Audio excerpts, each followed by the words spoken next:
We can't get enough of it either. It is time for more conspiracy theories. The truth is out there. But don't count on the government to give it to you. The Pentagon's tell-all report on UFOs expected to be released to the public any day now after admitting that, UFOs are regularly spotted in U.S. airspace. But whistleblower Luis Elizondo is not confident we're going to learn what the government actually knows about unidentified aerial phenomena and where they came from.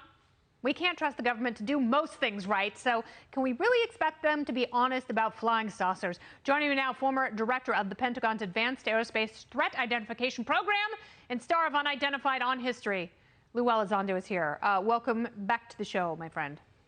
Thank you so much for having me back. Always a pleasure. Why do they think we can't handle the truth? Well, I don't know if it's a matter of they don't think we can handle the truth about the topic or about the dysfunction that's currently going on inside the Pentagon. Look, the Pentagon does a lot of things right and is comprised of some fantastic human beings. But unfortunately, about this topic specifically, there seems to be some significant amount of dysfunction where even internally the Pentagon can't get their story straight. Are there two camps? Is there disagreement here? Are there people who are like, hey, man, let's follow the evidence, and others who are like, no, we can never admit that. Leave me alone. You know, that's certainly possible. I mean, we just had a stunning admission that for the first time in the history of this country, that what we're seeing is not secret U.S. technology. So for the last 30 years, there's been some conspiracies about this being some sort of secret U.S. tech and whatnot. Mm-hmm. But this week, it looks like that argument was put to bed. And really, there's only two more options left. One is it's adversarial technology, or two, it's something quite significantly different. And I think people are trying to wrap their heads around that right now. Do you think it's possible that the Chinese government has already developed hypersonic craft? Well, we know they're looking at hypersonic craft, but that's not in totality what we're seeing. We're seeing things such as, instantaneous acceleration and transmedium travel and low observability and what appears to be some sort of anti-gravity. Look, these things don't even have wings, cockpits, control surfaces, or any obvious signs of propulsion, and they're able to outperform anything we have in our inventory, and we're pretty sure it's not in any foreign inventory as well.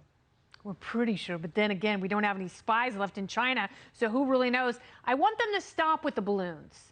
Stop saying it could be weather balloons. It's not weather balloons. It has been weather balloons for about 60 years. Why are they still going with the weather balloons? Well, because it's easy and it's convenient. What they don't realize is they're looking at a simple video. They don't have the radar data. They don't have the information that's leading up to the video or afterwards. And frankly, they're ignoring the observations by the pilots. When the pilots are saying, look, it's going 120 knots against the wind, balloons don't do that. Balloons, quite frankly, they float with the prevailing wind. So I think there's a lot of cognitive dissonance going on right now. I think there's a lot of people that are, frankly, uncomfortable with the conversation. And I think that's what we're seeing right now with a whole spectrum of individuals, both in the government and outside the government. It only feeds conspiracy theories.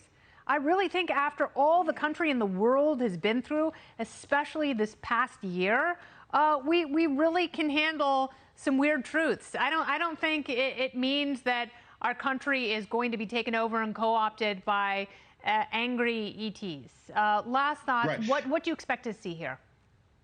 Well, look, Kennedy, to be honest with you, it takes longer sometimes to remodel a household kitchen than it does to put this 180-day report together. And secondly, most of the people, at the time were under COVID restrictions, couldn't even go to work.